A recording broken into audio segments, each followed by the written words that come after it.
नमस्कार। 20/24/7 में आप सभी को सुस्वागतम, खुशामदीद। दर्शक, जेना में लिबनीज HKI के नेतृत्व में एक विषय अनुसंधान दल ने पेंडोरिया जीनस का रोगजनक बैक्टीरिया में जैव सक्रिय प्राकृतिक यौगिकों का एक नए समूह की खोज किया है, जिसको पेंडोरोबैक्टीन बोला जाता है।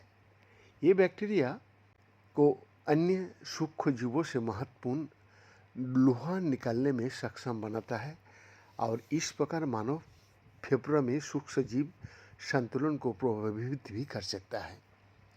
इस अध्ययन के परिणाम केमी इंटरनेशनल एडिशन पत्रिका में प्रकाशित हुआ है, जहां पेंडोराइया प्रजाति के बैक्टीरिया का आज तक बहुत अधिक अध्ययन नहीं किया गया हो, इसलिए इनका नाम ग्रीक पौराणिक कथाओं के पेंडोरा बॉक्स की याद दिलाता है, जो बेकाबू खतरे का प्रतीक होता है।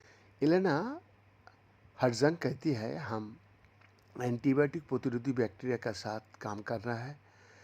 वो प्रकाशन की पहली लेखिका है और Lebanese institute for natural product research and infection biology का अध्ययन का प्रमुख साथ में क्रिश्चियन हार्डबैक का टीम के डॉक्टरेट शोधकर्ता का रूप में काम करती है।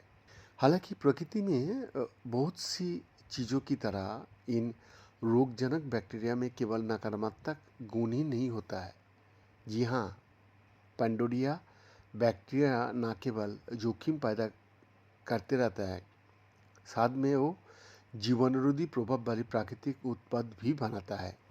पेंडोरिया द्वारा उत्पन्न उच्च स्वास्थ्य जोखिम के बावजूद उनके आणविक गुणों के बारे में अब तक शायद ही पता था, मगर अब शोधकर्ताओं ने केवल इतना जानने की कोशिश किया था कि ये बैक्टीरिया प्रकृति में पाए जाते हैं और वो रोगजनक हो सकता है, क्योंकि वो सिस्टिक फाइब्रोसिस या सेप्सिस वाले रोगियों के फेफड़े को माइक्रोबायोम में पाया गया है। हजक ये बताता है, अधिकांश जीवित जीवों की तरह लोहा बैक्टीरिया के लिए भी आवश्यक है। उदाहरण के लिए, जीवित जीवों के एंजाइम और श्वसन श्रृंखला में लोहा एक केंद्रीय भूमिका निभाता है।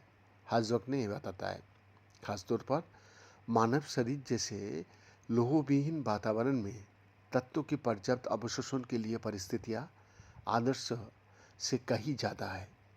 इसीलिए कई सूक्ष्मजीव तथाकथित साइटोरोफोर्स का उत्पादन करता है, जो छोटे अणु पर्यावरण से लौह का बांधता है और इसे कोशिका में ले जाता है। हजक कहता है कि पेंडोरिया बैक्टीरिया में कोई ज्ञात विषाणु या विशिष्ट कारक नहीं थे जो उन्हें जीवित रहने में मदद कर सके। इसीलिए शोध दल ये पता लगाना चाहता था कि पेंडोरिया के उपभेद ऐसे प्रतिस्पर्धी वातावरण में कैसे जीवित रह सकता है। बीएन का एक्सक्लूसिव रिपोर्ट 20/24/7 रांची।